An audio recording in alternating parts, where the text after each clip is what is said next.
আসসালামু আলাইকুম। এখন জরুরি ভিত্তিতে আপনারা আমাদের এখানে ঢাকার অন্য একটা হাসপাতাল থেকে আমাদের এখানে আসছেন। কেন আসছেন? মুরব্বী কি সমস্যা? স্যার ওই ক্ষেত্রে বলছে আপনি তার সমাধান পাবেন, আমি এইখানে এলে সমাধান পাবো ইনশাল্লাহ। আপনার সমস্যাটা কি হচ্ছে এখন? সমস্যা আমার ওই যে ব্লকের ওই যে হার্ট ওই চাপ ইয়ে মানে ওই যে বুকে চাপ লাগতেছে? বুকে চাপ, হ্যাঁ, শ্বাসকষ্ট। আর শ্বাসকষ্ট? শ্বাসকষ্ট কবে থেকে শুরু হয়েছে? শ্বাসকষ্ট শুরু হয়েছে আজকে প্রায় 10-12 দিন থেকে। 10-12 দিন থেকে? আচ্ছা, এখন বাড়ছে কবে থেকে? বাস এরপর 3-4 দিন বেশি। 3-4 দিন যাবত বেশি শ্বাসকষ্ট হচ্ছে। কালকে রাতে কি ঘুমাতে পারছেন? না স্যার, একটু ঘুমাইতে পারি স্যার। কেন ঘুমাইতে পারেন না? স্যার তো শুইতে পারি না, শুধু বইয়া থেকে।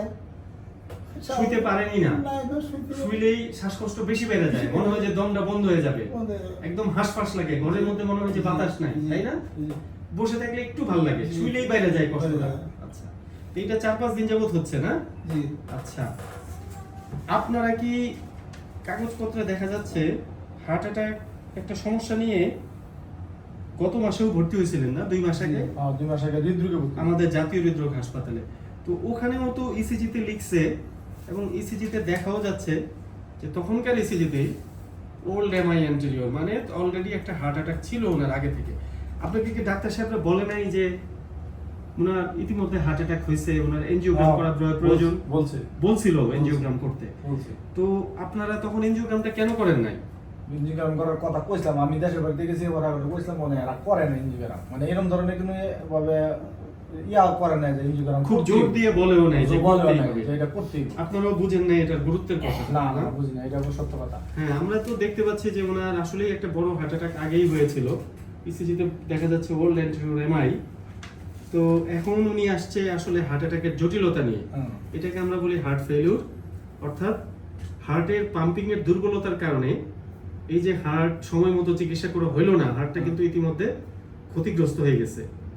তা হার্টের পাম্পিং দুর্বলতার কারণে এখন লাংসের মধ্যে, ফুসফুসের মধ্যে বিন্দু বিন্দু দানায় দানায় পানি জমে যাচ্ছে। এটার কারণে ওনার শ্বাসকষ্ট হচ্ছে।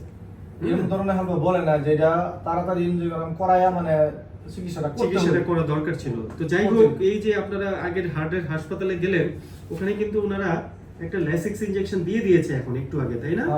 তো এই আইভি ল্যাসিক্সটা দিয়ে দেওয়াতে ভালো হয়েছে। এটা কেন দিয়েছে? লাংসের পানিটা একটু কমানোর জন্য, ওনার কষ্টটা কমানোর জন্য। তো যার জন্য এখন আপনারা আমাদের হাসপাতালে আসতে পারছেন।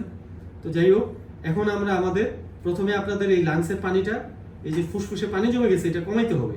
এই শ্বাসকষ্টটা কমাতে হবে যেন উনি আরামে শুইতে পারে, সোজা হয়ে চিত হয়ে যেন ঘুমাতে পারে শ্বাসকষ্ট ছাড়া। এই অবস্থায় আগে নিয়ে আসতে হবে। এই অবস্থায় না আসা পর্যন্ত কিন্তু এনজিওগ্রাম করা যাবে না। হ্যাঁ, তো এটার জন্য আমরা ওনাকে এখন ভর্তি দিব, জরুরি চিকিৎসা শুরু করব। ঠিক আছে, আপনি ঘাবড়াবেন না, ঠিক হয়ে যাবে। হ্যাঁ, সব